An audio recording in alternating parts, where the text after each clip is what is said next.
I'm Coach Elvie. Samahan niyo ako sa ating workout. We're going to focus on our glutes or sa ating booty muscles. Gagamit tayo ng hip band. Kung wala kayong hip band, pwede nyo itong gawin ng body weight lang. Pero mas maganda kung meron kayong hip band para mas ma-engage ang ating glute muscles. Gagawin natin ang bawat exercise ng 40 seconds. Mag-rest tayo ng 10 seconds pagkatapos ng bawat exercise. For our first exercise, ang ating side leg lift, 40 seconds, balance, core tight.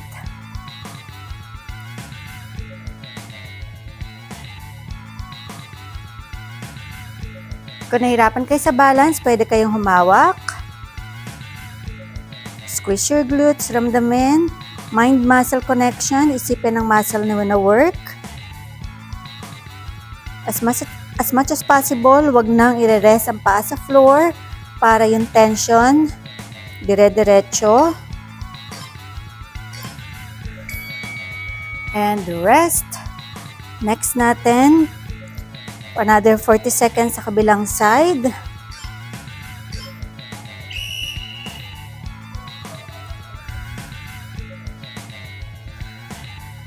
Inhale, exhale.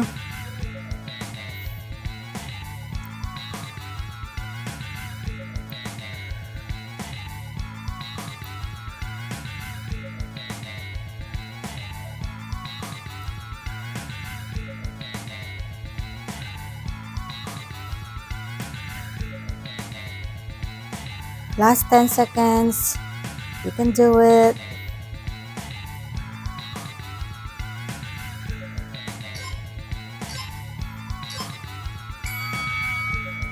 And rest. Next natin, ang ating kickback. Slightly bend forward. I-bend ang inyong knees slightly. And then turn out your toe. O turn out ang inyong feet or foot. And then kick back. Again, pwede kayong humawak para sa inyong balance. Pwedeng sa chair or sa pader.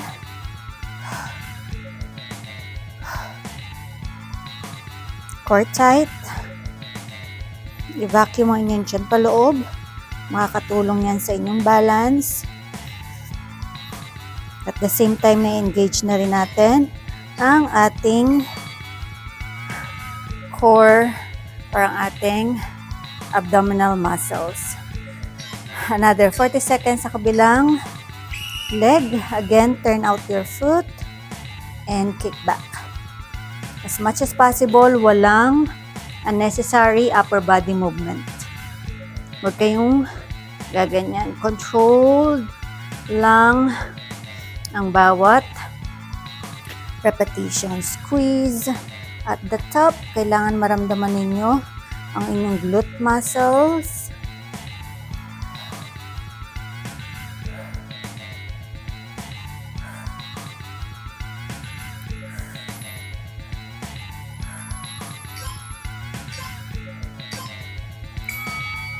And rest. Next natin ang ating hip abduction. So, squat position. And then, i-stretch out ang inyong hip band. Hindi ako nagbabounce. Walang unnecessary upper body movement or bouncing na nagaganap. Stretch out nyo lang ang inyong hip band.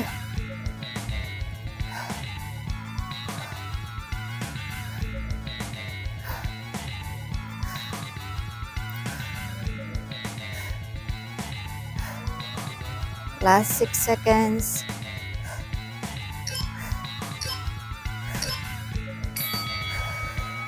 And rest.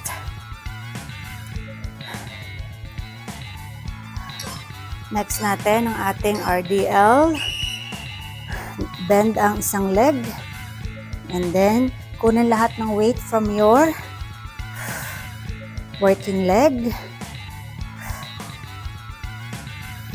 I-press ang inyong heel against the floor when you go up.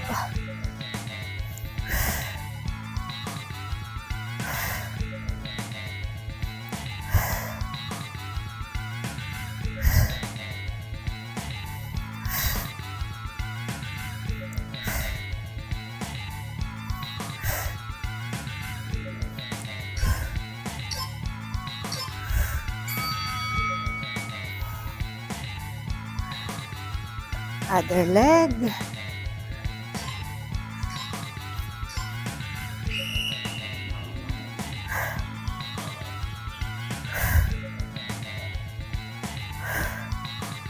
Press ang inyong weight sa inyong heel.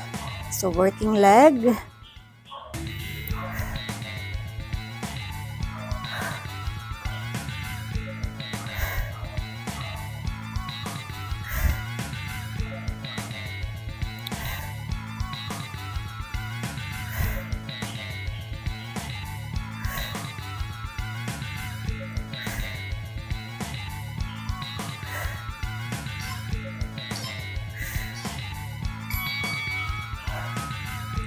And rest.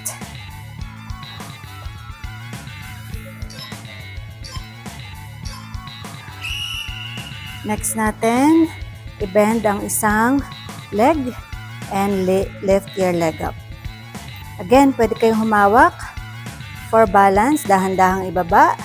Hindi nasasayad ang inyong working leg or didikit sa kabilang leg para tuloy-tuloy ang tension. Core tight, i-vacuum, o higupin ang inyong chin paloob, makakatulong yan sa inyong balance.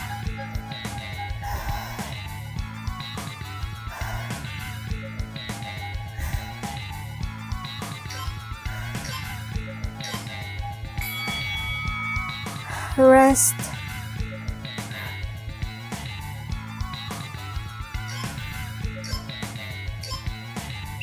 Other side, bend. And taas ang inyong knee.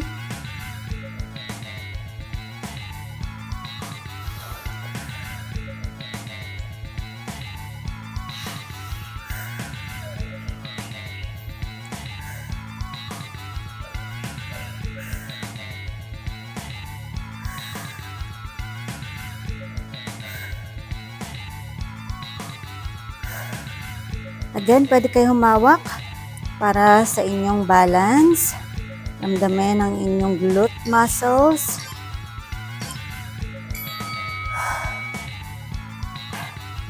And rest. Next natin, step back. And then kunin lahat ng weight from your heel when you go up. Reverse lunges.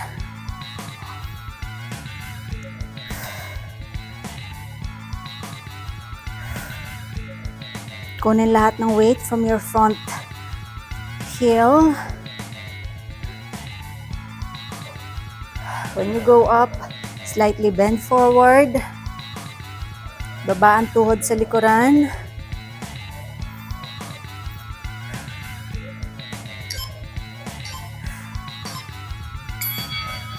And rest. Other leg.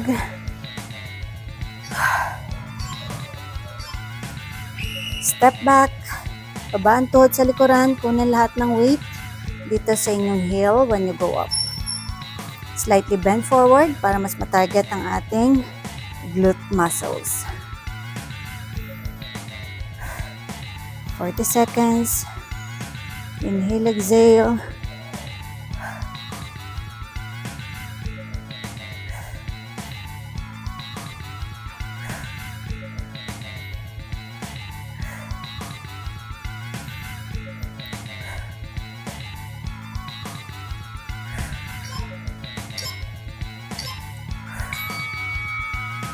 And rest.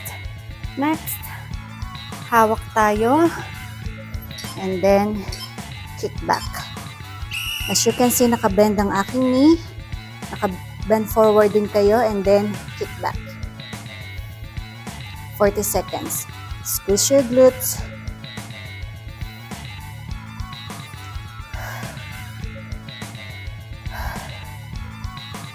You can do it.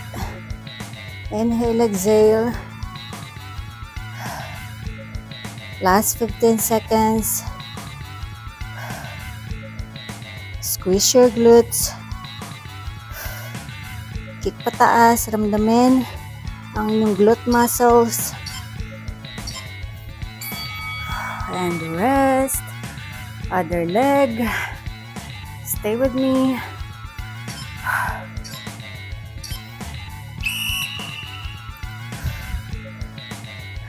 12 minutes lang, standing only. You can do it. Mind-muscle connection. Isipin ng muscle na wino-work.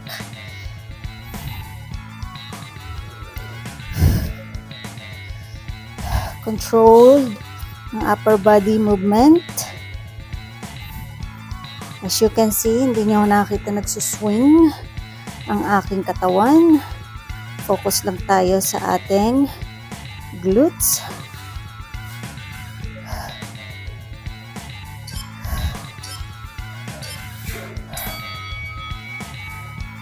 And rest. Next natin ang ating squats to side leg lift. Squats.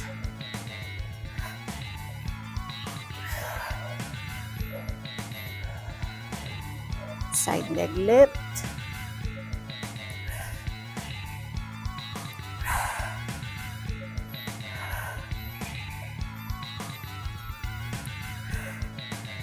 You can do it.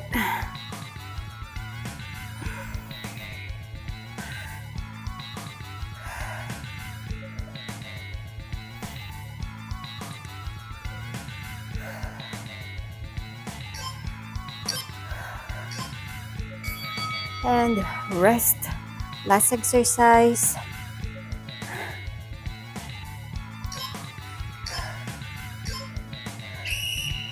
Last exercise natin, squat, and then stretch out ang leg. 4, and then go up. Press lahat ng weight from your heels. When you go up, stretch out ang hip band. Walang bouncing movement na nagaganap. Hindi kayo gaganyan-ganyan. Walang bouncing movement. We're almost done. Stay with me.